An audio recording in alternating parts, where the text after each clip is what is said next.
The blackest dies. The devil's eyes. Hail to the king, baby. Boy! The plan is, kill the brain, and you kill the ghoul. Welcome to hell. I said, I'm not gonna hurt you. I'm just gonna bash your brains. Welcome to prime time. Hello everybody and welcome back to Podcast in the Backseat. I'm your humble host, Matthew A. Hutton the Fourth. I'm joined with me today by Wayne Alexander with a coffee in one hand and his perineum in the other. I don't know why. It's just how you relaxes roll. me. You always seem to have it. Whenever I see you, there he is. Hands full. Alright, handful. He's just stroking his perineum. always clockwise. Always clockwise. But a little bit anti-clockwise sometimes. Just to change things up. I don't like that. And then maybe some essential oils, a bit of sandalwood, a bit of cedar, a bit of sage, mandarin. And then during the winter months, frankincense. Oh, very. As you do, because it's the most wonderful time of the year. True. The winter solstice. Oh, dear. I've had too much coffee, or not enough. It's a fucking tightrope, is what it is, Matthew. You want to be a bit like Earthworm Jim when he's on his super mellow. I don't know if you ever used to watch that. I think he had like 100 coffees. Futurama ended up doing it as well, but he becomes the ultimate mellow. It's what was it? I'll have what side as you want, guppy or whale. And whenever it comes to the size of the coffee, say guppy, give me the coffee. And then Bender's commented on his appearance, you're going, Fry, you're looking greasy, real greasy. Oh God! Now, when you're on about religion there as well, because I'm very openly atheist, that might upset people listening. So I'm sorry. Controversial. It is. But I went to other religions are available, like Jedi. So all the same shit to me, to be fair. But no, I went to a very heavily Catholic school, and I was baptised Protestant to upset my grandmother, who's also very heavily Catholic. If you're listening, I'm sorry. But Matt, no, you're not. You're not sorry at all. I'm going to hell. That doesn't exist. So, in my eyes, you know what, Matt? It's going to be warm, and I'm going to know people. Well, exactly. It was what was it? It was a Bill Hicks rant. I've gone on a rant within a rant. This is like next level shit. But Bill Hicks rant where he's talking about what was it? The devil's music is rock music, and he's like, so imagine if that is the case, and we do believe that to be a fact. At least he fucking jams. I'm going to be surfing the lake of fire with rockin' tunes, rather than being in heaven and listening to New Kids on the Block. Oh, he's fucking class. But I forgot my original point. Oh yes, I was in a Catholic school, very heavily Catholic, and they used to go on and on about how Easter's the most important holiday. Of course, we're recording this close to Easter, and I couldn't agree more. The bastard died. I don't want to get into religion. I'm sorry. All them chocolate eggs. Oh, and it's all over the Bible. Rabbits. There's some mysterious mystical rabbit. Sure. Leaving trinkets for children in the forest. It's nothing weird about that at all. Nothing to do with Christianity bastardizing religion that existed before. But anyway. So films. Mr. Matthew Hutton the third or whatever, Senior Esquire, PhD, MD, Quincy, KGB. Jones, KGB. So why are we here today? What's going on? I believe some sort of review. I do believe so, because we alternate. Obviously, last episode you heard us talk, just talk in general. Where this week we're doing one of possibly my favourite episodes, which is a bit of a spoiler for the rating system later on. Favourite movies of all time, A Nightmare on Elm Street, which I do believe came out in 1984 and directed by the legendary Wes Craven. It did. You know what? It's just It's just good. Manipulos. It's just gonna take a minute here. Dead kittens, dead kittens, dead kittens. That's turning me on more. I'm gonna. Nightmare on Elm Street, 1984. I'm gonna start. You know, what I'm gonna do is like a dating thing. When I say dating, I don't mean like I'm gonna start seeing people outside of my current partner. I mean dating, like sort of BC AD. So I'm gonna say like 5 years AM after Michael.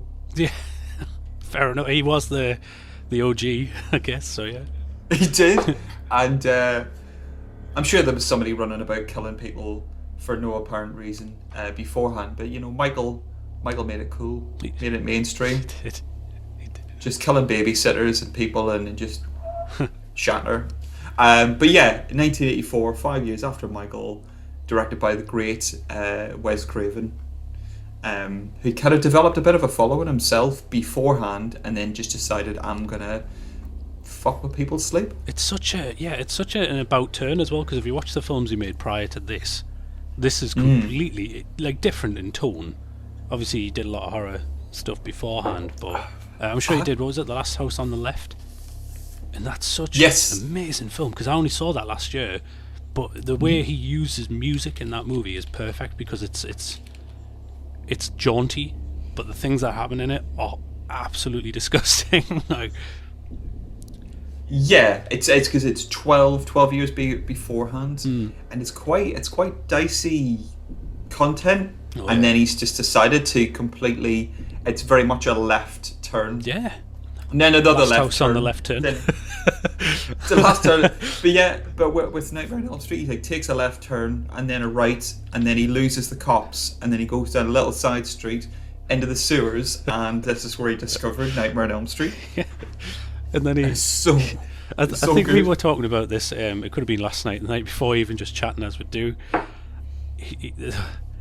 Like Jaws, he managed to ruin something so essential. Like Jaws ruined you being able to ever look at the ocean the same way, or swim, or in my case as a child, go in the bath. It used to freak me out, just bodies of water. Wes Craven ruined your sleep. You go because water you can avoid. Yeah. You can avoid water to a certain extent. You have to sleep. As far as I'm aware, you have to sleep. Or it turns out not. Because Wes Craven decided, you know what? People like sleep. People spend at least a third of their life. Let's know what we'll fuck with that. Enjoyed that, did you? Well, that's the last of that. Christ. Like a fella with a disheveled jumper, knives for fingers, and a penchant for killing kids. And he enjoys his work. His laugh is melodic. Oh, it does. You know what? What's the expression? You know. Was it, if you find a job you love, you'll never work a day in your life? Exactly. And Frederick Krueger, I don't know if he's got a middle name. He might J. do. It's always J. But no, it is Homer J. Simpson. Yeah, but Frederick J. Krueger is a man that enjoys what he does, and that's killing kids from beyond the grave. I always remember my dad telling me when I was very young, watching this at a very age I probably shouldn't be watching it. Because I loved him even as a child, but my dad always mentions how, because my dad's a writer as well, which is how I got into it, unsurprisingly. That's always how it happens. But when it comes to the story and the idea, Wes Craven has had the last great idea for a horror movie, when you think about it. Since Freddy Krueger, never has there been anybody as original as Freddy. That's 1984. That's mad. I can't. I looked at now that you mention it, I can't think of any other, because it's not a slasher movie, but he's the last sort of like, I can't think of any sort of iconic villains that have become zeitgeist. Like people who have never seen any of the movies know who Freddy is, they know who Jason is, they know who Michael is. Like since 1984, I can't think of any other ones where like. Maybe arguably Hellraiser, which I think maybe came out a little bit afterwards. Yeah, maybe. Yeah. But even that's just a rehash of Demon. To an extent. It is different. We're definitely going to do an episode because it's incredible. It's phenomenal. film with a great kind of backstory and everything else, and so something that's kind of stuck in the zeitgeist for a lot of people. But yeah, phenomenal. So and Freddy also made, because as you were saying, the first Nightmare film does not fit the trope of slasher. Oddly, it's just a Freddy. It's Nightmare. That's what it is. It's its own genre, which is amazing. But it did fall into the slasher category as it went on. Mm-hmm. That's not a criticism. I absolutely love the slasher genre. But Freddy also made it cool. Like Michael was the OG and made it popular. Freddy kind of made you want to, go on, fucking kill them. You've got a waterbed, you freak. You're gonna drown. Man, I watched that one last night. I'm on to part 4 already. Nice. Yeah. But yeah, I think it's so good because previously the antagonist, who for me then becomes the protagonist because he's becomes the good guy throughout the course of the movies. My personal opinion, he's not silent. He's quite verbal. He's quite charismatic. He's quite funny, and it becomes the point of going, kill that person, say the funny clip before or afterwards, and then just keep going. I could quite happily watch like an 8-hour movie where Robert Englund as Freddy Krueger just runs around killing people in very inventive ways, and then it does take some twists and turns as far as like the story later on and everything else, which is quite cool because the little bits and pieces of facts that I picked up. So there's 7 movies. Mm-hmm. There's a TV show, and then they did a collaboration with Freddy v Jason, which I think is loads and loads of fun as well. The TV series was amazing as well. Oh. It's saved, I never knew about this, a bit like Shaft saved MGM Studios from bankruptcy. This saved New Line Cinema. Yeah. They were kind of going under, and then this came out, and it New Line Cinema is still going to this day, which is like sort of like, is it 36 years later, 37 years later? Yeah. I keep forgetting 2021. Jeez. Yeah. But yeah, it's just phenomenal. And in a bit like another one, sort of just looking at a little fact here and there, it does very well to... It kind of hides the shark as well to a certain extent. Because there's only 7 minutes of Freddy being on screen throughout the course of the whole movie. But he's there. Even when he's not there, he's there. That's the thing about Freddy as well. When you're awake, he's in a way inside you already, just waiting. Like Krueger is inside you. You have him installed. You've installed the beta, deep the inside upgrade, you. Version 3.0, where when you go to sleep tonight, he will kill you. Did you know the film as well? Actually, when I was looking up some of the facts, because we mentioned before we could honestly do an entire series on this one film, to be honest. But this film was shot in 32 days. Yeah, I saw that, just over a month. That is just so polished for that. It's mad. Yeah. Well, there was one thing that I found out, and this was because I've mentioned at the end of last episode. I think I mentioned that I actually my pen pal is actually Robert Englund, and the only reason, because I've got his personal email, and I'm always terrified to use it, but every once a year maybe I'll just, how you doing, just to see. And when he replies, I scream like a little girl. But the only reason that happened was because I used to do a radio sketch show in which I would read out mail as Freddy Krueger for no reason at all. I just really liked it. My Freddy's not that good, to be honest, and that's what he did. He did me a promo where he's like, "Who's this guy pretending to be me?" He did his stupid laugh. But I got to meet him at a convention and everything, and I was like, "Oh, I'm Matthew from the asylum," and he went, "Ah, so you're the guy." Picture like arm around his and that. I was like, oh, I'm in a chokehold with Freddy Krueger. That's class. But we got chatting a little bit. But he was the one who told me that Wes Craven originally didn't want Freddy to be a burn victim. And I have to say, Freddy's makeup throughout all the movies is the most consistent of all of them. Michael's mask changes movie to movie, etc. But if you look at Freddy's makeup, maybe part 2 it's a bit different because it's juicy. But he's wet. He's moist. We had one chance to do that legitimately. Moist. But yeah, apparently Fred. Wes Craven apparently was creeped out looking out of his window one night to an old man who was waiting at a bus stop in the dead of night when buses weren't running. This creepy old man was just stood there waiting for a bus. And it creeped him out that he wanted Freddy to be an old man, but I'm glad they went with Burn Victim instead, to be honest. Because he's very crispy looking. Yeah. But it's quite he looks like he's freshly burned. Yeah. Because he's just off the grill. He's not been rested on the chopping board before you then cut him up, but then there's blood everywhere.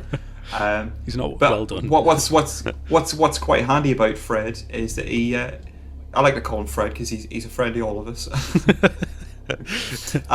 He doesn't. You don't have to cut him. He cuts himself for you, just to show you what he has on the inside, which turns out is green slime and maggots. He loves a bit of self-mutilation. I don't know why. He does. Yeah. And that's quite terrifying. Before we'll get into it. Mm-hmm.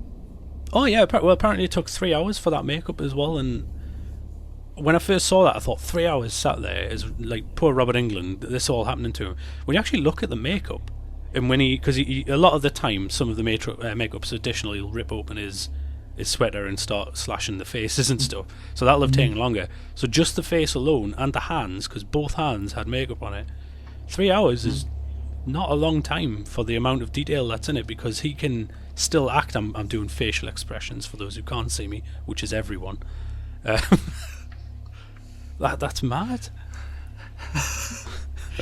Yeah, it is. It's quite clever, because another thing that I looked into is that they kind of initially wanted him to be done by a stuntman, and then Wes Craven decided no, for the type of horror that I'm going for, it needs to be an actor. So they got Robert Englund, and I think he is the part. Yeah. And basically anybody else could maybe add something different or do something different with it, which is what Jackie Earle Haley did. Yeah. I've got to try not get into that one too much, because it does have its positives, etc. But the role is Robert Englund. Yeah, absolutely. And you could, and with the other, say, to correct me if I'm wrong, would be like if you took any of the killers who portray, say, Michael or Jason, it could realistically be, to a certain extent. I understand that there's certain performance aspects of being the silent killer, and it's probably quite difficult as well. But somebody could jump into that role with some training, etc. But you have to be funny. You have to be sort of quite likable. Yeah.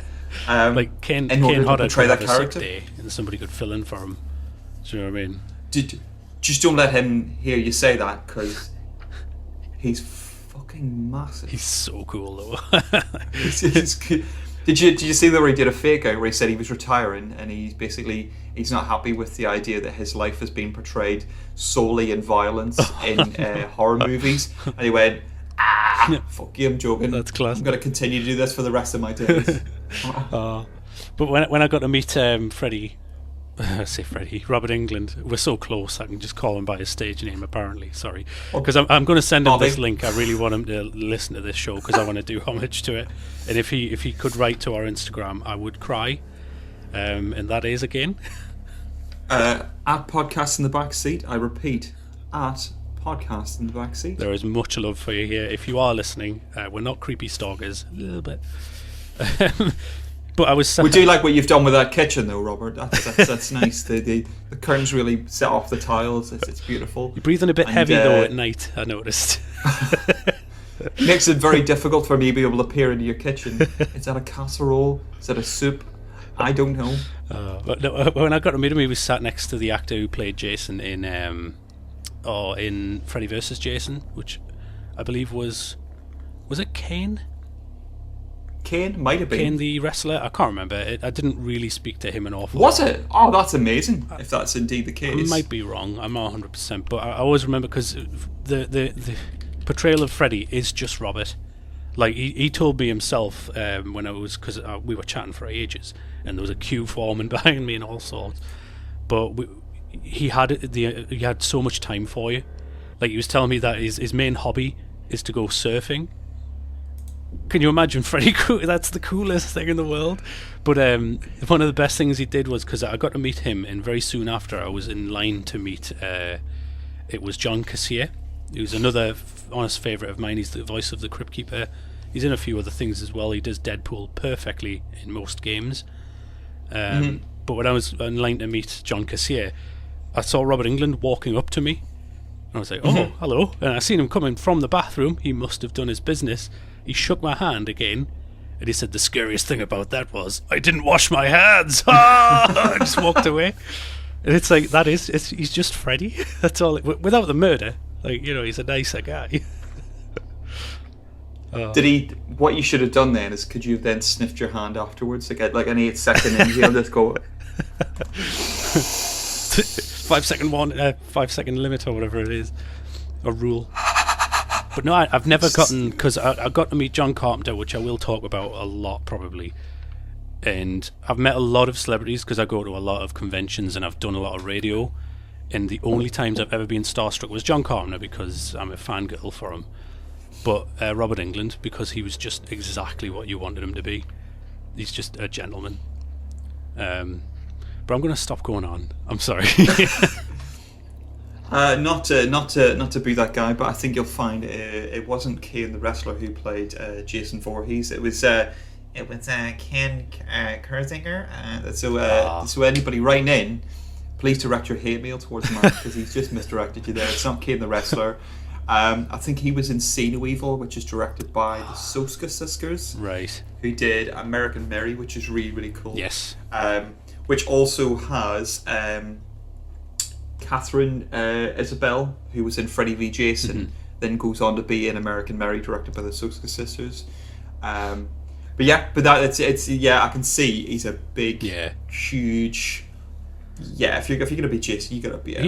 When I was speaking to England again, last story, I promise, my God, because we were talking a while, but he did tell me, he did tell me that they had to go to the emergency room because during the fight there was a lot of blood. There was so much blood in that fight apparently, but there was also a lot of fire. So the actor, who was sat next to him, Jason, actor who you've just mentioned there, had to go to the emergency room because the mask had fused basically to his face and there was burns. So in the waiting room, apparently Robert Englund, who went with him because they were friends, in full Freddy gear, sat next to an actually burnt Jason. I would be so happy in that emergency room. Obviously not for his burns, but my God. Sir, we're gonna have to get you in. Get the burns warden in. I know this is makeup, and then he just starts peeling the mask off. Oh my God, why would you do that? Oh no.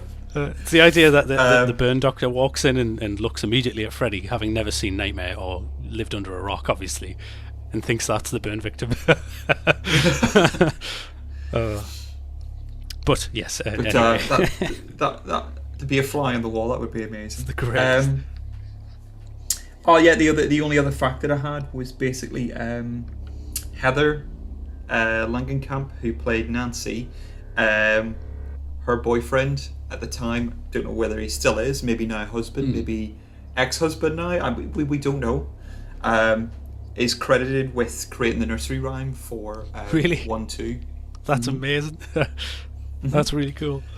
I mean, that goes with Freddy. That's in every film as well, so fair play to him. So there was something as well that I found out, because I've got the DVD version, and it's the Dog's Bollocks version of the Nightmare series, because I love it so much, and it has the deleted scenes. I don't know if have you ever seen them?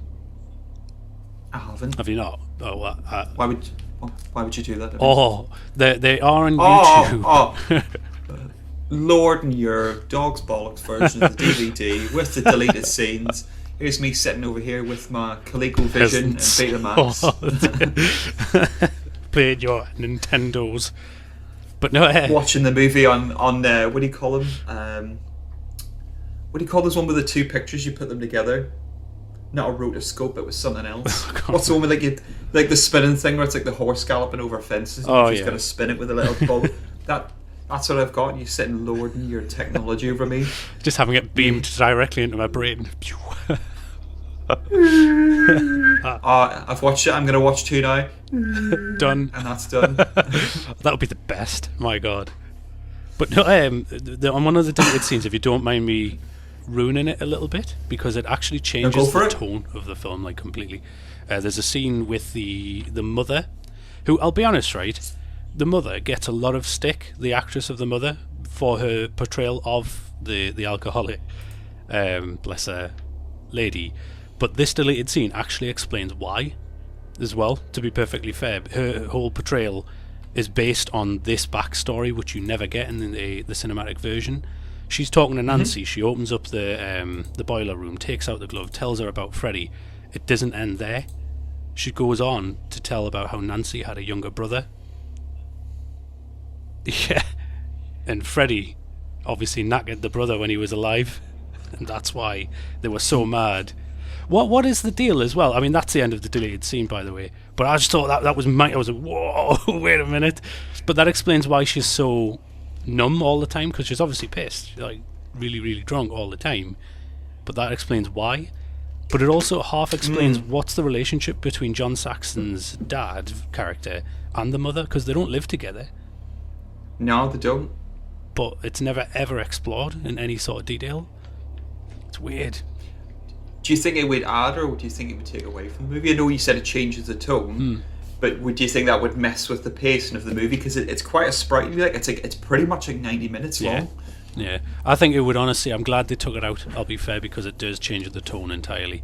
All of a sudden, Freddy has killed a little kid on well, not on camera because you don't see it, but it's also very heavily, it becomes a revenge story for Nancy against Freddy a little bit more, instead of just defense against this Night Stalker. Defense against the dark arts. Yeah, exactly. But imagine that would completely change Harry Potter. You're going, all right, yes, and this year's defense against the dark arts teacher is Mr. Fred. So what you do is you eviscerate your enemy. And then, just as a Dementor walks up to you, you say, "Help yourself, fucker," and then you back at him into an enchanted forest. But yeah. I did. I learned something really cool about, because Wes Craven and Sam Raimi were friends, very obviously as well. Obviously, the Evil Dead features in it as well.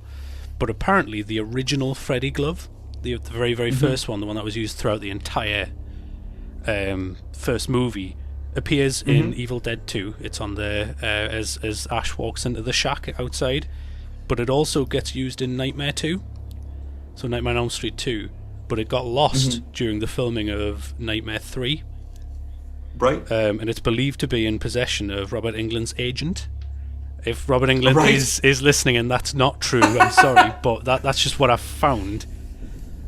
Nobody actually knows where it really is, though, which is a real shame, to be honest. Is he still his agent? I believe so, actually, like since then. Again, correct us, Rob. I feel like we're close enough. Please don't be mad I called you Rob. I'm sorry. Bobbert, I don't know how you get shorted. Bobby. Bertie. Bertram. Imagine calling Freddy Bobby to his face, he'd kill you. Bob. See if he turns around. Bobby! Tom Bosley. It's what's the one from Naked Gun? It's Enrico Palazzo.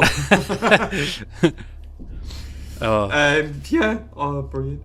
But yeah, that's really cool if that's indeed the case. Imagine just he's on his deathbed and Robert Englund's just cupping his hand in his, and he's just staring straight into his eyes and he's just going, "Robert, I've just got something to tell you. I've got the glove. Here's the coordinates. X marks the spot." He's going, You beautiful bastard. See you in hell. What I would be quite interested to do, like it would be quite a cool short fan film, is because it talks about how he becomes more famous in the movie due to the court case, because somebody didn't sign the search warrant. He gets let go. How cool would that be? Quite like an interesting sort of like a courtroom drama. With the names like intentionally bleeped out or left out or redacted from the movie, and then you find out they're going, and yes, he's being let go, and going, it'd be like, so Law and Order, and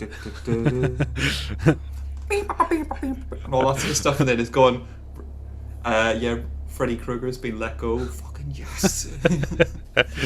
It's like sort of like, because it could be like, those slow motion scenes that they used to do at the end of like 80s dramas, like Quincy and all that kind of stuff. The freeze frame. And then there's the freeze as he pumps his fist into the air.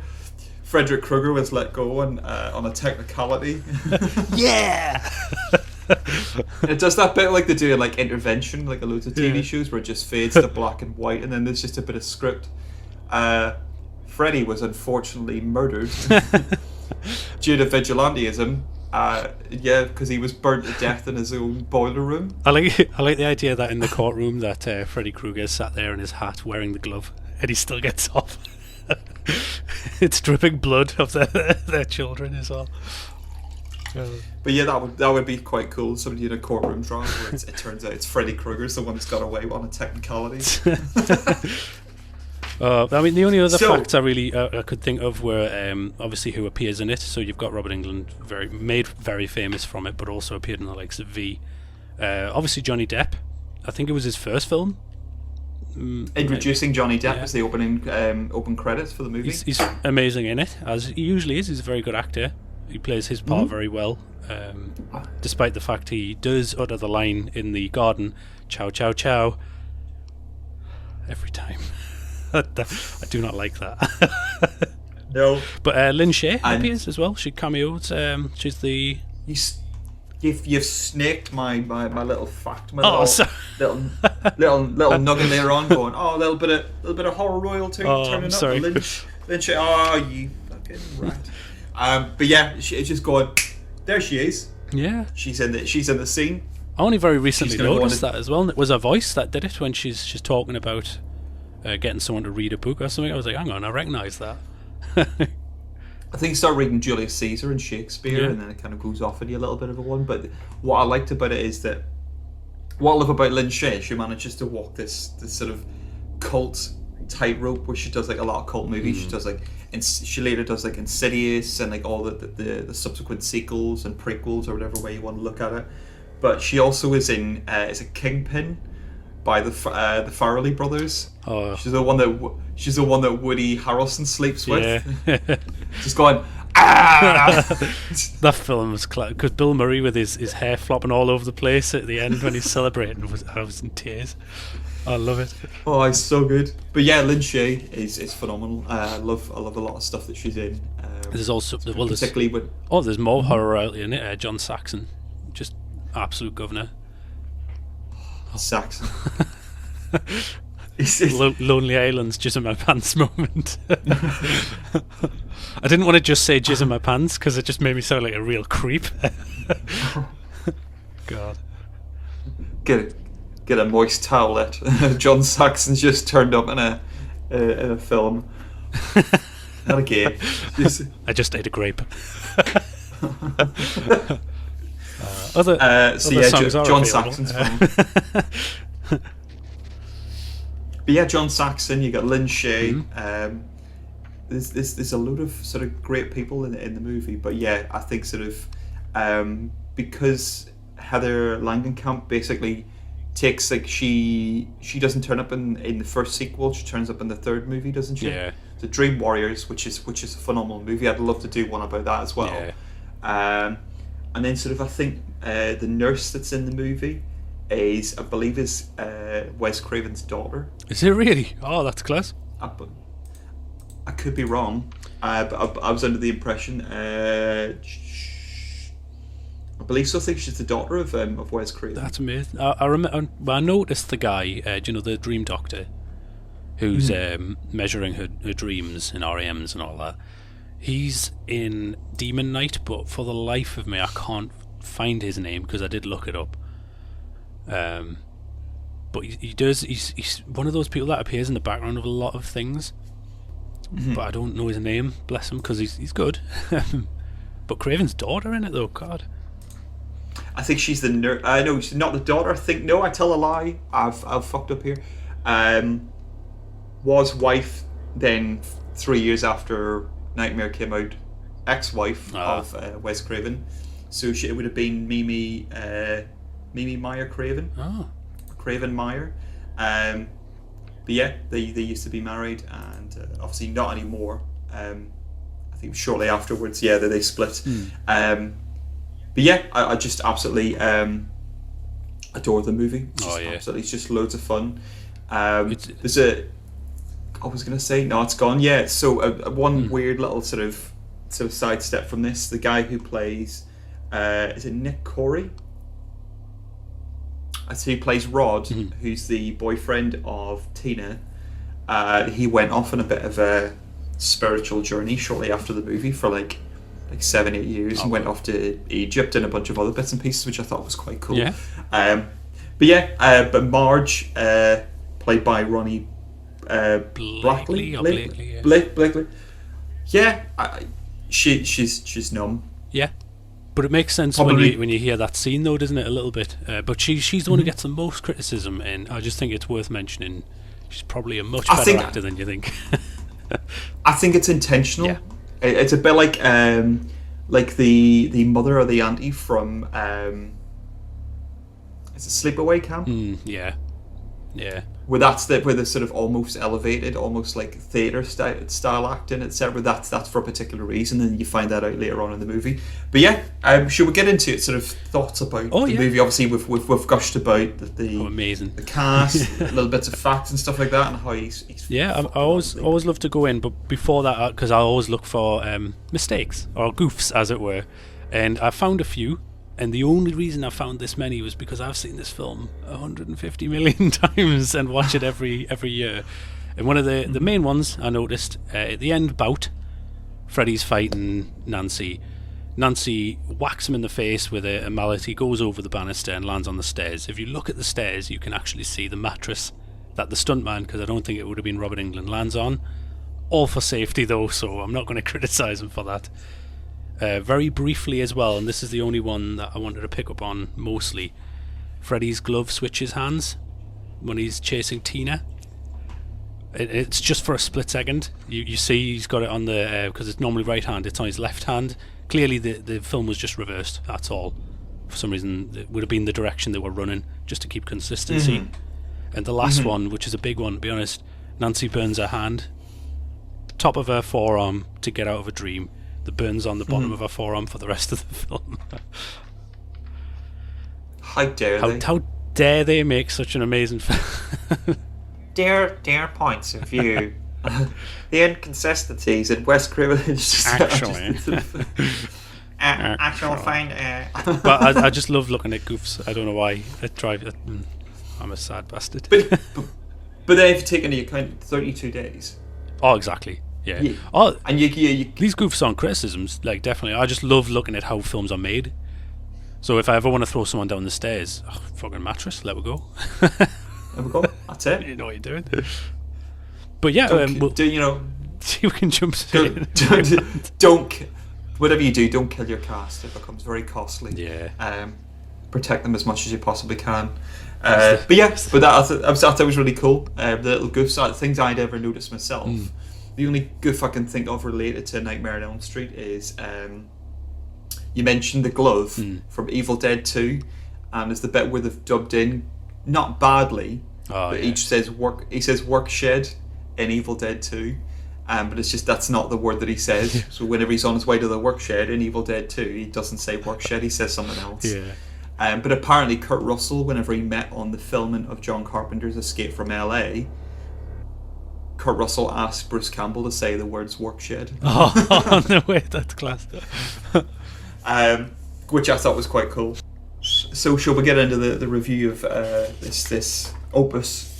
Yeah, Maximus. Should we jump into Opus Maximus, Decimus Meridius, Roberto Baggio, Incontinentians Bollocks.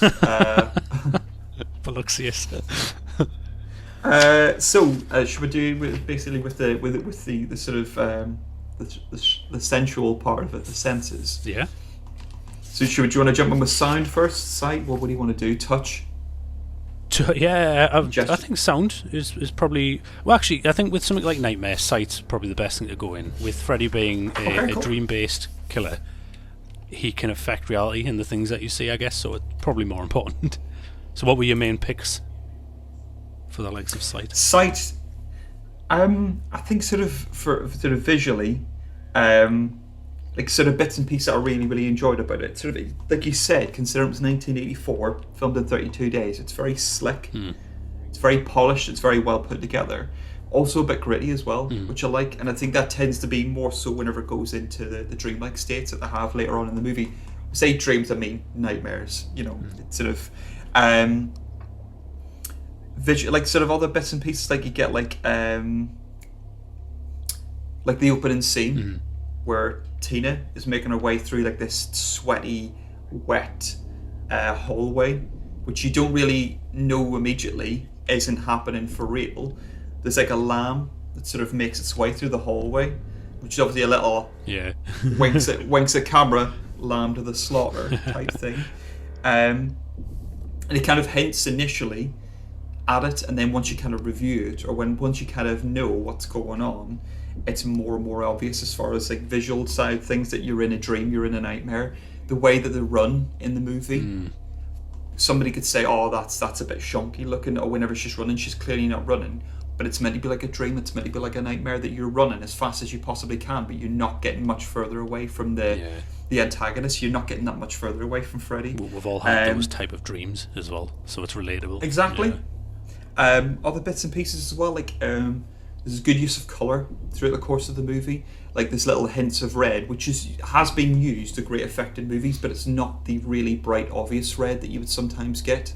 Say, not that it's more obvious, but I think it's meant to be more hinting at, say, Valentine's Day from My Bloody Valentine. It's more subtle because the red of his jumper is that little bit darker. Because it's red and green, not red and black, the jumper, isn't it? Yeah. So you've even got stuff like the roses on the crawlers that go up the side of Nancy's house is red and green. There's little bits where the framework around Tina's bedroom, I don't know whether this intentionally, but there's red framework around that, red paint outside of Tina's mum's bedroom, whenever her and her boyfriend are making the Beast with Two Backs. Other bits and pieces, like Tina's white dress in the opening sequence as well, is maybe meant to reference purity, or maybe the fact that white also represents death. I'm trying to think of any other ones, sort of like the colour red, even the Cadillac that they use throughout the course of the movie. As well, other visual bits and pieces I really liked was the fact that you've got the clean-cut good boy, which is Johnny Depp, and he's wearing the tank top with the shirt and the khakis and the loafers, and then you get the bad boy boyfriend wearing the leather jacket with no t-shirt on underneath it, some denims, drinking and doing bits and pieces and stuff like that. It's like really cool sort of visual bits and pieces that you've got, like the passing of time with the clock turning up, the clock signifying that it's the time where you should probably be sleeping, and then there's a clock then used later on in the movie whenever Nancy's waking up because Johnny Depp's fallen asleep, and he's not waking her up whenever she becomes kind of like sort of upset, etc. Other little visual aspects, like Freddy's hidden in the shadows initially, and you just see the shape, and you get to see the silhouette, or you get a little glint or a little hint as to what he looks like, and it's horrible, wet, burn. I'm trying to think of any other bits and pieces I really, really liked about it, like the body bag later on in the movie that's getting dragged through the hallway. That's very visually striking against the sort of the plain background, but visually it's stunning. It's a phenomenal movie that, because it's practical effects, has dated so well. Like we mentioned beforehand, it's like 37 years old. It does not look like it's nearly 40-year-old movie. No, not at all. Like even now, if you were to watch it for the very first time, try and date it, the only way you would be able to is the fact nobody's pulled out a mobile phone, which we've addressed. I'm trying to think of any other ones of bits and pieces. There's absolutely loads of little visual cues and little things that sort of immediately jump into your head whenever you think of like Nightmare on Elm Street. You've got the hand in the bath. That's such a beautiful scene. The way that is framed, her legs, which is normally you're looking at it and you think, oh, this is a sexy shot. You've got a naked woman in a bath. Her legs frame the shot. She's lying there enjoying herself. Then all of a sudden, the danger of the hand. It's exactly like Jaws' fin. There's loads of really, like, visually it's stunning, so well done. Loads of little subtle hints, little bits and pieces throughout the course of the movie, which just makes it loads and loads of fun. And you could realistically sit and pick apart absolutely loads of aspects of the movie, but as a whole, it's really, really well done. Yeah. And again, with any horror movie worth of note, you can just enjoy it as it is, or you can sit and think about the little bits and pieces that make it so special. Yeah. And it's clearly done with love as well. We mentioned Evil Dead beforehand. Nancy's watching Evil Dead 2 in her bedroom, trying to sort of like not make it too serious in any way, shape, or form. It's the whole idea that how is that relaxing for somebody, or is she trying to watch something that is going to then keep her awake? Maybe, yeah, actually. You know, I'm going to drink loads of coffee, take these pet pills, and I'm going to watch a horror film. I'm only just being stalked by a serial killing supernatural entity. No, because it's Evil Dead 1 she's watching, isn't it? Not Evil Dead 2. Evil Dead 2 came after.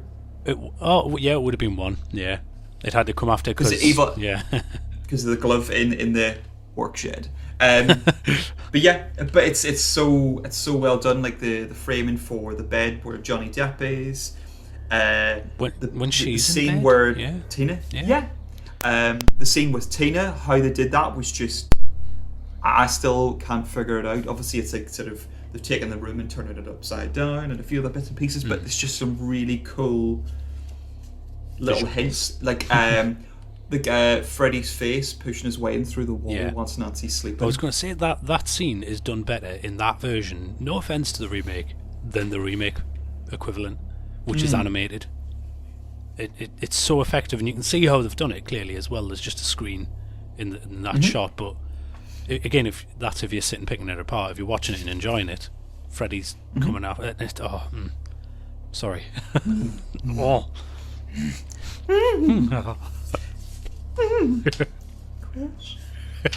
But yeah, there's loads of really cool things that they do where he's sort of like, because he's become kind of what you find out later on in the movies is that Freddy derives his power from people's fear, and as Nancy becomes more and more fearful as to what's going on, he then forces his way more into her life. And into your dreams, etc. So visually, it's phenomenal. There's so much to it, and so many great set pieces that then stick in your mind, like the stairs, the bath, the couple of bedroom scenes, etc. The boiler room. There's just loads of. It's got a really great feel to it, and it's just fucking brilliant. It's just so good. It's a well-crafted movie. The last thing I'll mention about visuals was the glove. Glove's a franchise maker. Yeah. So you've got Michael's got the kitchen knife, you've got Jason who's got a machete, but he does, branch out into other means of mutilation. But you've got this franchise maker, something that's so iconic. Yeah. People who have never seen the movie immediately go, that or the jumper, and you immediately go, Freddy Krueger, Nightmare on Elm Street. Absolutely.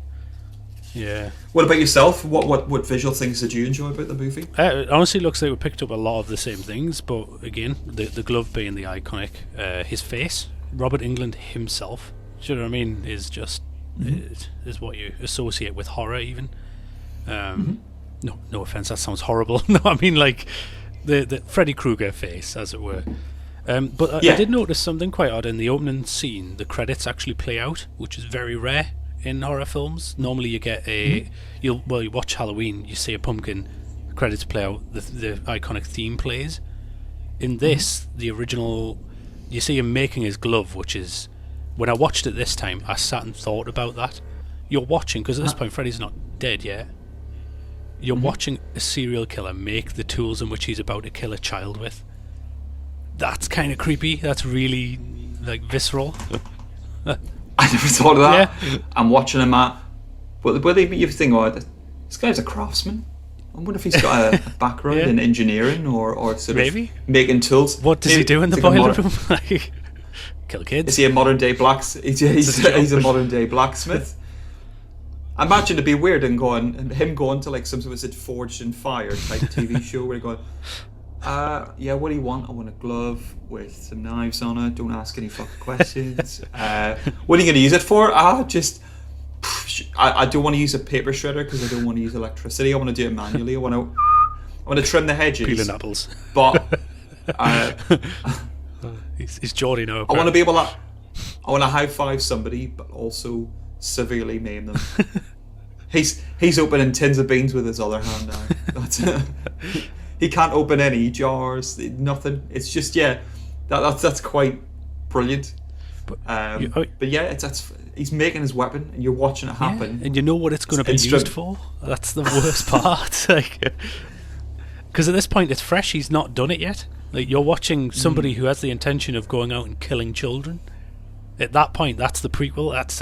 It's actually creepy when you think about it.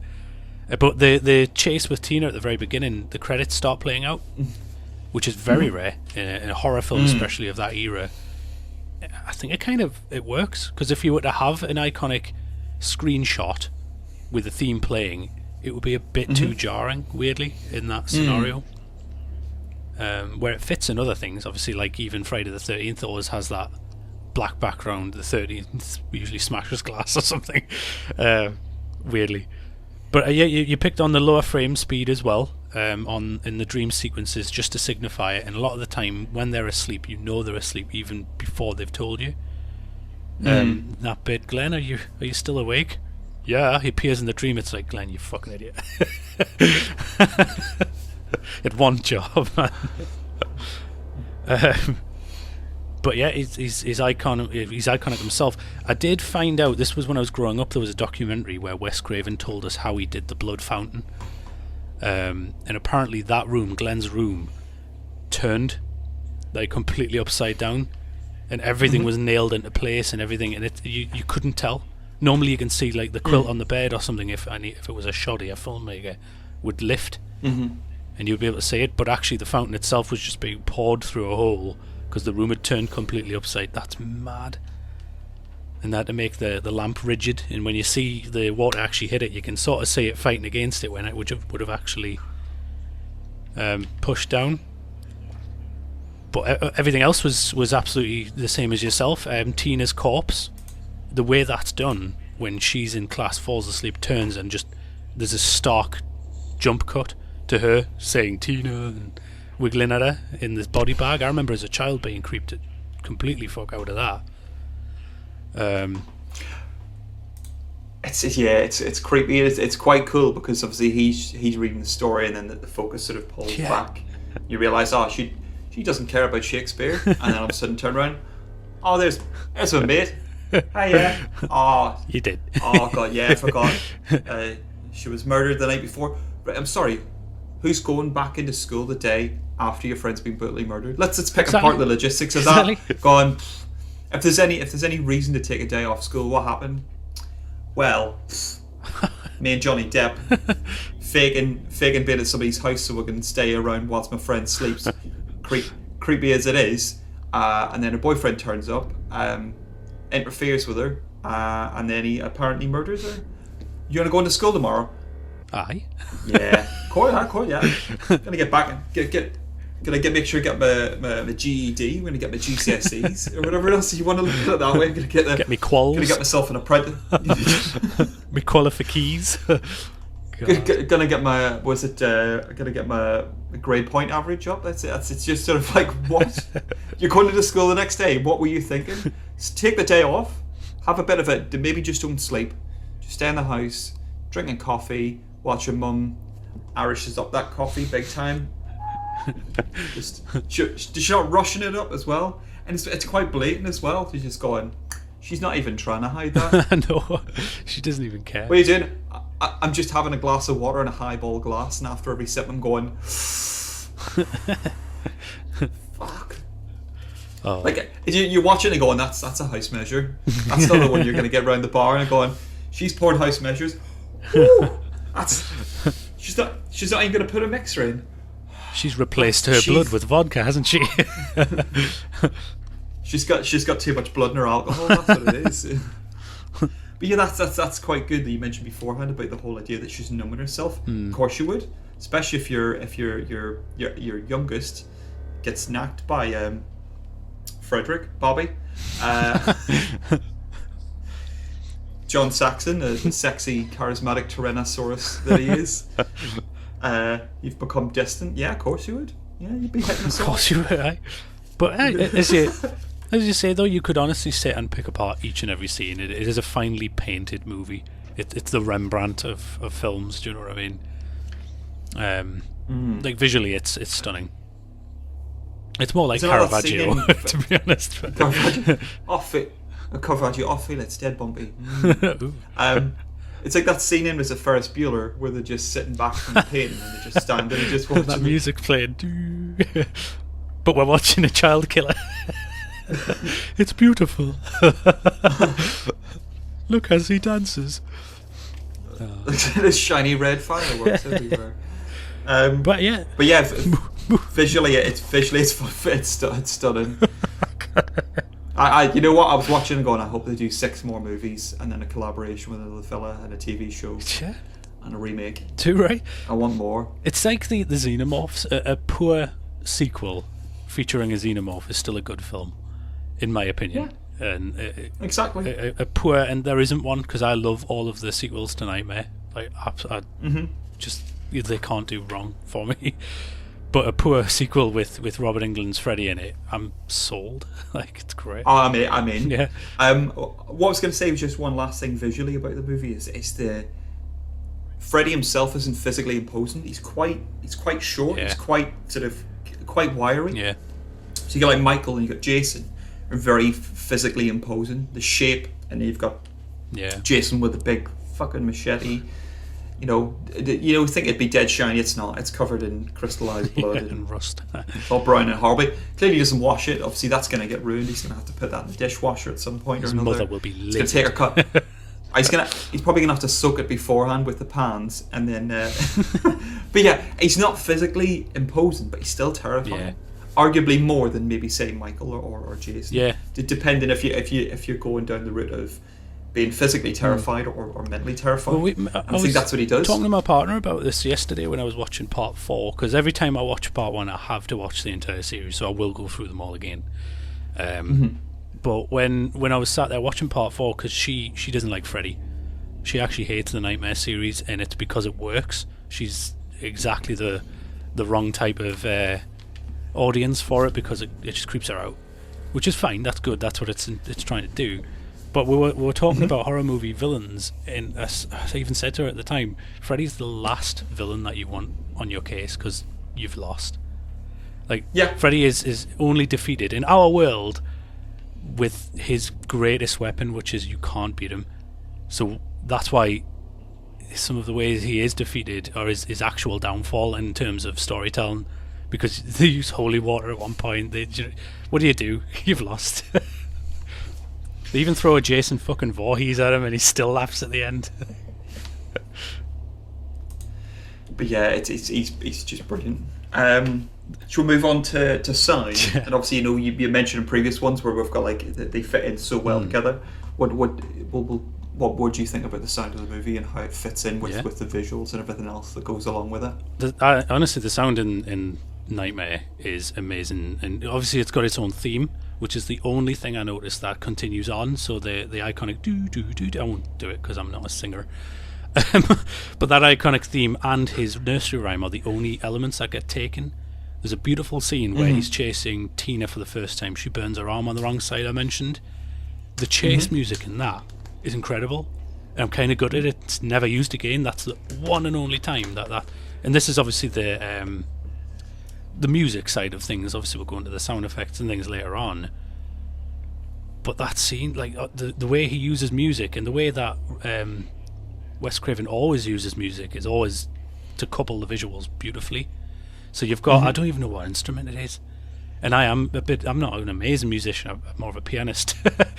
But I don't even know what he's playing it on. But that's cool. That works better for me because it's a dream. It doesn't really matter. You're just hearing this sound being chased by a dream demon. Dream demon. Yeah, exactly. It was my nickname in high school. Wayne Dream Demon Alexander. Mine's Hey There in the Bushes. Nobody knows why. But no, obviously, as iconic as the glove is, the sound it makes as he's scraping it along the metal travels. Oh, yeah, it does. It's the noise that nobody likes. You know, if he was to do that along with 2 types of polystyrene rubbing together, I would be more terrified again. Well, close to eating a sausage on a microphone. Apparently, yeah. If something goes through me, that and children's laughter. I mean, one's silencing the other, so we have those options. But yeah, the creepy nursery rhyme then permeates through the rest Yeah. of the movies, and that even people know the theme song or like the nursery rhyme before they've even seen the movie. Yeah. 1, 2, and it's so catchy. Yeah. And so easy to remember. It just sticks with you. Allegedly, like herpes. Yeah, well, apparently, yeah. I've never tried them. It's a new breakfast cereal, right? The Herpes, with the new version, gonna herpesiphilis. Herpios. I mean, Herpes. there's not really much more because obviously the main theme, iconic, the scraping, Freddy's laughter travels onwards. His voice, because it changes from movie to movie a little bit. Robert Englund does the majority of the work, but in part 1, 3 and 4, I think they also deepen it a bit. Where in part 2 it's just all England apparently, which is kind of awesome. But in part 1, the Freddy voice is awesome because you were saying, and you mentioned he's not a very imposing fella.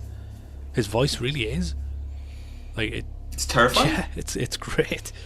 And there's also a lot of use of very ambient, windy sounds, if you know what I mean, only in the dream sequences. Do you know that sort of ambient? It signifies you're in a dream. Because we've all had those type of nightmares where you're running on the spot and the killer's coming for you, and everything just seems misty and smoky, and that sound kind of permeates.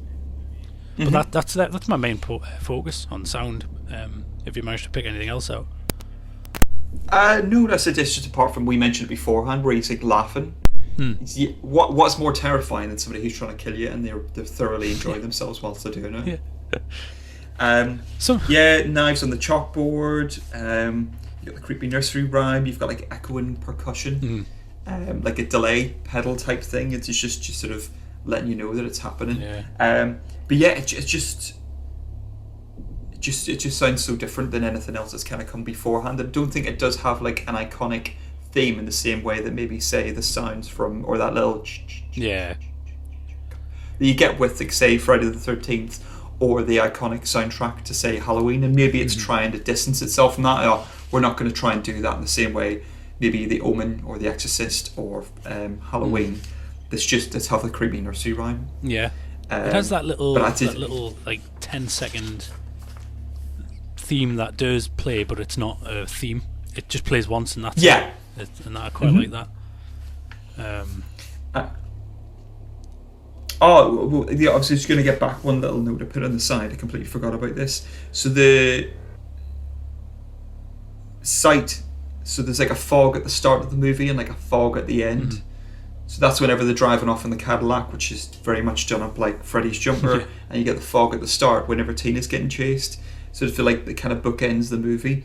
And another thing I noticed as well, next to Johnny Depp's bed, there's a vulture next to his bed. It's like a little plushy type thing, and I didn't realise. I'm going, I wonder if that was intentional or that was just unintentional, or maybe it was like an artistic term. Where it's like vultures, you know what that means? He's got a long life ahead of him. I'm trying to think of anything else. What other sort of senses would you then? So we've covered sight and sound, which obviously fit very intrinsically together. What about other aspects of it? Is there how the movie feels, how it smells? Yeah, with smells, there's not an awful lot, and I think that's done on purpose. A bit like taste. I honestly feel like the smell and the taste are muted a little bit, just like when you're in a dream. So that smoky, foggy bookend, as you mentioned there, your eyes are being fogged up clearly. Do you know what I mean? He's muting your senses. You're losing control of your own senses because Freddy's in the driving seat, I guess. There's a few times, obviously, when you're in his boiler room, you get a lot of that sort of metallic. You can sense, or burnt air almost as well. Like an ashy sort of, like it's sort of there's like a dust to it as well. But yeah, you just imagine it smells horrible. Yeah. All I can kind of think of as far as like smell and taste, etc., would be say the likes of Nancy's mum. Yeah, Nancy's mum. You can just smell the cheap vodka and the tabs, and then you've got the dad who's obviously wearing some form of like, I think it was Charles Bronson did a aftershave called Mandem. I think it's called Mandem,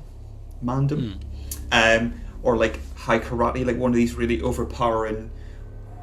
What's it called? Sex Panther from Anchorman. Like, so that sort of like a really strong aftershave.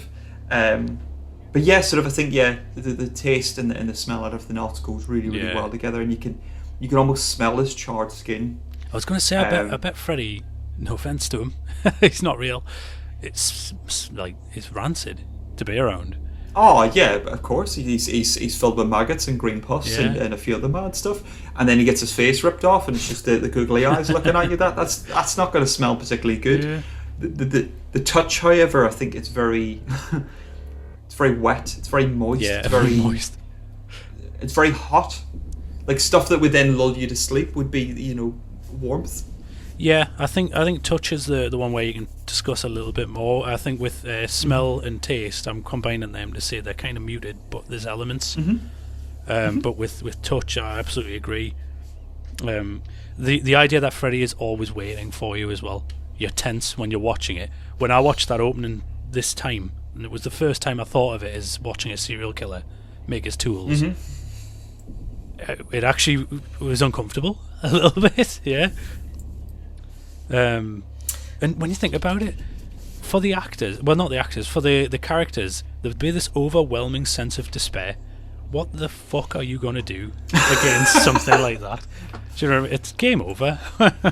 I know, you can't rest, because that's the thing. Like when you're going, all right, I'm gonna rest up later on, and then whenever the killer comes around about 3-4 o'clock in the morning, I'm gonna be ready for. No, as soon as your eyes close, you're out. Game's on. Things are gonna get hairy. I always wanted to combine like sort of maybe movies, if you could, like franchises. That would be awesome, but in a weird way. So Terminator, you've got Sarah Connor running along with the guy from the future. I forget his name.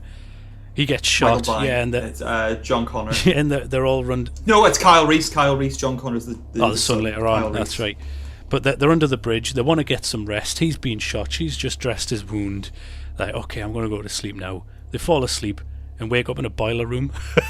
Could you imagine how that would be the greatest thing? And it's like one of those like really bad like American soap operas. It never ends.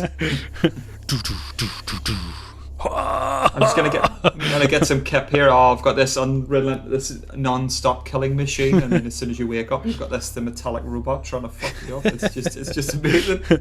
Just the idea that they're not about to fight. The Terminator and Freddy never meet. The heroes just don't have time to do anything. I best get some. I'm gonna put my head down. No, fuck! I can't sleep. Fuck! I'm going to show how much of a geek I am at the minute here as well. But one of my friends opened up a cafe just before the world went to shit, and it's a game board cafe. It's amazing, and what they do on certain days is they let you do like RPGs and things like that. Now I've always wanted to play rocket propelled grenades. Exactly. It's very progressive. Tense day like when you're there. But no, they wanted. Well, they do D&D, and I've never played it, or hadn't played it an awful lot anyway. And it's the sort of thing that I always kind of I don't want to be that kind of geek, but I've played it and it's actually really good. So I wrote my own, which was essentially the Evil Dead. And it was just the Evil Dead. At one point, they find a boomed stick, which is like a metal tube that has like dynamite in it, and it wipes out because I just used zombies and stuff. But whatever. One of the characters thought he was going to be hilarious and just go to sleep. So I had Freddy kill him. Freddy Krueger appears. I try to fight him. You're in his dream world. You're dead. Get out. The look I got was insane. But he's the trump card, is what I'm saying. Like any scenario, you're gonna go to sleep. Like short of having a cool monster kill you on the toilet, like there's nothing else that's gonna get you when your pants are down. No. I think my last point on touch is probably just irritation at the fact that when you tell somebody to not fall asleep, for the love of fucking God, you had one job. Don't fall asleep. Why is the rum gone? Oh, right, okay, thanks, Johnny. It's weird. It must be a really weird request. I want you to watch me fall asleep, Johnny. Watch me fall asleep. I can do that for You you, watch me mate. fall asleep. I'll do that for you, Savvy.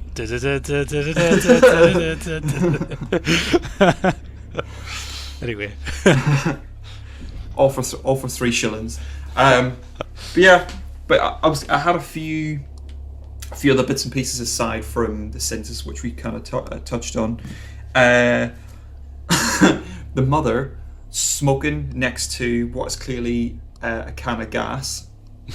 Did she? She's the sort of person that goes like at the petrol station, just sparks up a Super King menthol and just going, "What are you doing? What are you doing? Do you want to die?" I know this is the 80s where health and safety didn't exist to the extent of what it does now. You go, "What is she doing? And why, for the love of fuck, why has she got a little keepsake of his glove, his knife? Why would you hold on to that?" Good point, yeah. That's fucking evidence. Whenever you go to court later on and going, "And we believe that you took the charred remains of the gentleman, you took his murder weapon. What are we doing? No, it's my child murdering tool." No. God.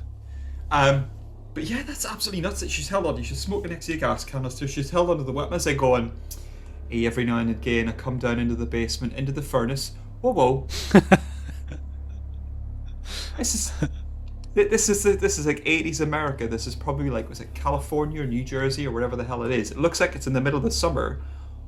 I don't think the temperatures get to the point of where you're going to require a furnace. What is going on? It's a Like, pipe. so you got this. You're going down into the cellar. Whoa, right? And then you've.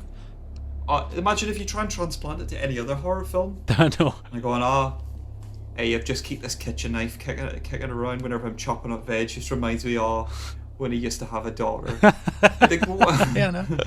That's like the last thing you kind of want to keep anywhere, isn't it? Really? Yeah. Like, what's she doing? What's the other ones? It's like King Herod keeping Jesus' cross, because I remember that time I killed the Messiah. I've got these just nails, but I use them to keep little post-it notes on the chalkboard. What we do? That's just absolutely It's funny nuts. you mentioned the location. Actually, that's an incredibly good point. The title itself, the fucking title of this movie is great, even especially if you're living in America, because there's an Elm Street everywhere. Nightmare on Elm Street, basically Nightmare on your street. That's what essentially it's saying. Like, And apparently it doesn't mention Elm Street anyway through the course of the movie, Yeah. which is very clever, because they're going, what should we do with advertising? Yeah. Like, every town's got an Elm Street. You wouldn't be able to transplant it to England or the rest of the UK. Yeah. Nightmare on Main Street. What was it? He was the Springwood slasher, wasn't he? So the town's actually Springwood. Yeah. That's fine. I just want to make sure I got that right. Nightmare in Springwood just sounds like it might be like a housing association problem. Yeah. House prices here are a nightmare. The bins are getting collected on a Wednesday instead of a Thursday. Oh my god, I'm going to have to park my car on the other side of the street. Where are my kids? We're kids. I'll look after them. Alright, Fred, thanks. What else was I thinking of as well? Just all the little bits and pieces as well. So this is like a precursor to Home Alone. So do you reckon Nancy basically sort of inspired Home Alone? I had a thought like that. The idea she's just put a pissed mother to bed. The idea she got up for a piss. It just smashes her face off the mallet. Trips over the tripwire. Because we've all done it going, what was I coming into this room for? Yes, I'm setting a booby trap for a serial killer from beyond the grave who's haunting people's dreams. Thing is, of course, yeah. Nancy's asleep. She's got no control over what her mother does. Like, she's set all these these traps up. in a drunken stupor. Knockers herself. In the middle of the night, she's going to go get herself another glass of vodka, and then she just goes to turn the lights on in the living room. Magnesium flare goes off behind her back. She's sitting there picking shards of glass out of the back of her suite. It's just like, what? Nancy wakes up wondering where the sledgehammer is. It's embedded in her mother's face. But what would be she's clearly put a lot of hairspray, a lot of product into that hair. She's she's going up. She's ironclad. That's what it is. Like, and she can't even jump out the window in order to try and get to some moisture, like a damp bush, because she's put prison bars on. Like she's fucked. Nancy's just killed her mother. There's imagine it going. Imagine you just said, "I'll not do tonight. I'll get some rest tonight. I'll stretch out my hammies. I've overdid it the last couple of nights. We'll go do the night afterwards." And then wakes up and her mother's dead. Oh. She's got no teeth. Her head's severely burned. She starts looking more and more like Freddy as she makes her way through the house. Nancy's so tired she just starts having to go at her with a knife. Freddy's here. Oh, God. That's a different film. Oh, that would be so good. There's a bit where the outtakes from the movie. There's a bit where the idea that her mother just... Oh, sorry, anyway. I remember at the time thinking that it cracks us up. But the bit where the John Saxon goes in to look at Glenn, his corpse, and he's like, what does the coroner have to say? He's been in the jar and puking the entire time. So shit at his job then. Like, is this his first day? Like, I know it was a blood fountain, but come on. This little Timmy's on his first day of work experience, and we're just going, oh my God, what the fuck is going on? Johnny Depp is inside out.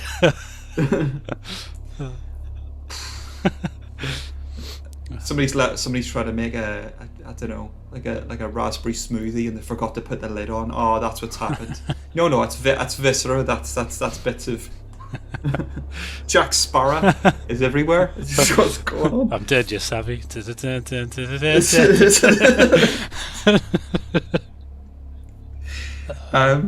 But yeah, all the bits and pieces, just thinking of going, there's like I love the line in it. I forgot about it. It's like, this is God. Yes, yeah. What is he referring to? Himself? His glove? What he's about to do? But it's good though. It's not like a bad thing. It's class. Oh God. It's just something out of shot. Yeah. Or is this where they could put like a product placement just in his hand? You could just superimpose it. He's just sitting there with his hand. This is God. Windex. He cleans windows faster than him. Maybe if you pan out, God was actually there, just like, oh, I'm not. Leave me out of this. This is God. Nah, he good. It's been a very religious episode. It has. I'm just trying to think. Just all the bits and pieces. Nancy's it's mother. just so good. Nancy's mother. It's like Mr. Magoo, but like really fatal. Oh, what's that they call Ernest? Those are the Ernest movies. That just go on like, oh, hi guys, I'm just gonna take a little. It'll be, it's like Police Academy. I'm just gonna take myself downstairs for a little glass of milk. She blows herself up, crawls down to the basement to take one last look at the Freddy glove, douses herself in whatever that gasoline thing is, and sets herself alight with a cigarette. The mother's gone. That is proper tickled me. I know. I think it's a really different movie. Right, that's the thing about the end of Nightmare. There's still debate what the hell it's actually about. Was the entire movie actually Nancy's mother's, who I can't take seriously anymore, Nancy's mother's nightmare? Because at the end, Freddy gets her mother. Nancy's clearly in the dream, but we know in later films people can kind of do that, or someone specifically can do that. Mm-hmm. So was Freddy, instead of, because a lot of people criticize Freddy, why are you going after the kids when you can just go after the adults that did it to you? Maybe he was in the first one.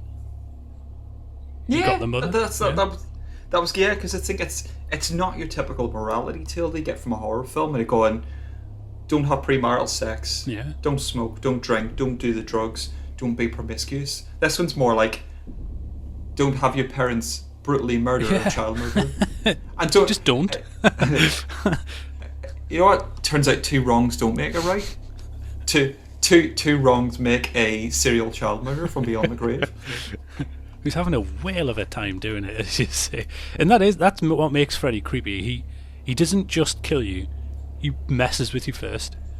Like and he's enjoying it. Like, oh. But he just loves his job, doesn't he? What else I was going to say as well? Questions I had for you. Because generally he goes after kids, like teens and stuff like that. At what point does Freddy stop being effective is it once you reach a certain age, once you hit like 25 and your prefrontal cortex is fully developed, you then Freddy then just doesn't appear anymore. Because some of the sequels kind of half answer that a little bit when you think about it, because he can only get the children of the parents that have killed him. So those kids, no matter what age they are fucked, because they're still always going to be those people's children. So the curse seems to be linked to the people rather than the age, it seems. Where later on, with the likes of Alice, the Dream Master, in part 4, I think it is, start drawing other people in and opening the door, because obviously Freddy needs limitations in these films. He is essentially unbeatable. Those were the limitations, and they keep changing his power set, it seems. And even in Freddy's Dead, he can't leave Springwood until his daughter, spoilers, comes in, and he has to take a ride in her head or something. I don't quite get it. So I don't think it's an age thing, to be honest. I honestly think it's those kids specifically are fucked. Yeah, if you just let him bump off the kids, would he then just stop working? I guess. And what does he do during the days? He just sat there like, oh, come on. Or is he planning it? Like, is it like a game designer? He has to actually make the world, or does he storyboard it beforehand? Yeah. Here's where I'll chop my fingers off and laugh at them. I'll cut myself open. This bit, she'll pull my face off. I'll laugh at her. And that's the thing about Freddy as well. Like his whole shtick is that he fucks with you, right? Because if he wanted to, he can put you in any room he wants you to. So he could put you in a spike pit and just have you done straight away. He doesn't want you to, though. He wants you to be terrified of him. I'd cut a deal with him. I'd be like, do you know what? I'll bring you people. just D me. Yeah. Just do it. Just leg it at him, going, come on, just do it. Get it over and done with. Come on. I'd trick him. I'd ask him how he did it. I'd be like, how did you become a dream demon? He knackers me, and then I'd be in his nightmares. It'd be like Inception. Scary Terry. Yeah. You can run, but you can't hide, bitch. What are we doing listening to this guy?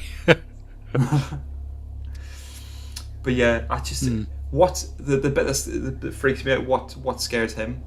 What scares Freddy? It seems, again, mostly in sequels, because it's 7 minutes in the original film, you don't get an awful lot of background on him. In Freddy vs. Jason, they go on about how they want to use fire to their advantage. Doesn't affect him at all. He surrounds himself in it, in my opinion. That was for that film only. Another one has been forgotten, it seems, or just ceasing to exist, I guess. That was the thing I was going to mention. It's a bit like, it reminds me of like King Arthur and Merlin. He's a bit like Morgana Le Fay. I think it's Morgana Le Fay, and the only way she gets defeated is because people forget about her. She ceases to be, she ceases to exist if people forget about her. Yeah. And that's what she's saying. She's basically saying, you could pull the thread and say that he's a serial abuser, and what she chooses to do is to not fear him anymore. Yeah. She's going, you know what, I take back every bit of fear, every bit of energy I put towards you. You don't matter to me anymore. Yeah. And then she moves on, seemingly much happier, only to have her mother pulled like a mannequin through a very small space in a door. Yeah. Actually, that's a good point. His whole thing is that he's terrified to die, I guess. Or just terrified to be forgotten? Yeah, to cease to exist in some way. Like, the reason he came back was because he was so scared to die that he wanted revenge, and angry, I guess, that he wanted revenge.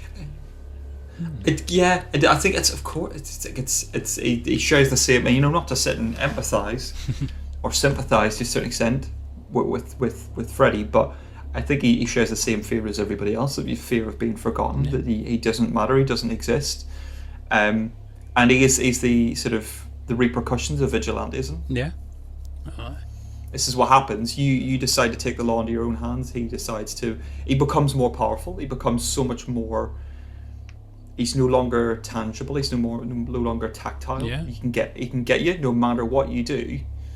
You can sit and try and suppress it and get yourself blackout drunk every night, but still, he's going to come after your kids, which is way more terrifying. Oh, they're not going to harm you because you're numb to it. They're going to get your kids. Yeah. But yeah, I think that's probably the only thing he's really frightened of, because he's invulnerable now. He's not scared of pain. No, because he harms himself. Yeah. He does it for you. Yeah. Oh, do you want to try? Do you want to try and cut me? No problem. Do it for you. But he does have fears. He's afraid of sledgehammers. He's afraid of light bulbs. Yeah. He's afraid. He does. He yeah. gets a bit wide-eyed in Freddy. No, in Freddy's Dead, when his own daughter uses the glove on him, I guess. But he's human at that point, so again, it's just he's scared to die, I guess. Mm-hmm. But yeah, it's just brilliant, and he's so much fun, and like I'm so on board with any more. If he decides to do more, I would absolutely love that. Be sold. I'm there. Yeah. Opening day. Yeah. Were there any more questions though before we go to? No, that was basically it. So what do you age out? Things like that. That was it. Was it a precursor? I say. Very precocious. It's Leviosa. But yeah, that was it. That was basically it. It was a precursor to Home Alone, and what stops him existing? Nancy's mum. And is he? I would pay for a Kickstarter for that movie to be created. Maybe with like those Home Alone bins where they put them with real blood and with real body damage. It just sort of. So a Nightmare on Elm Street. If you had to rate it, I think we're going to have to rate it on out of 10 goofy mothers. I would go as far as to say I would say 10.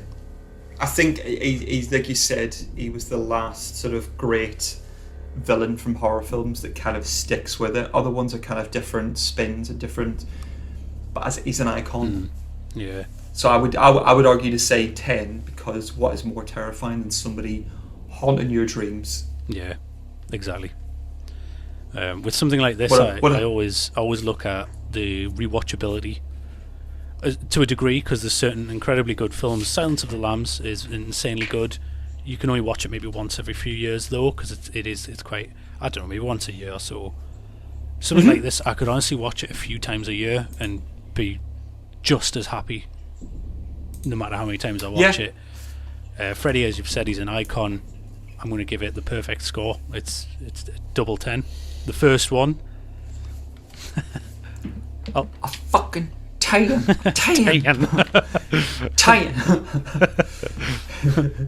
Praise to Jesus. He's just a fucking 10. But yeah, it's just he's just brilliant, and he's just sort of very, very effective. Yeah. The snake that he is, slithery, slimy, little. That's just Wes Craven.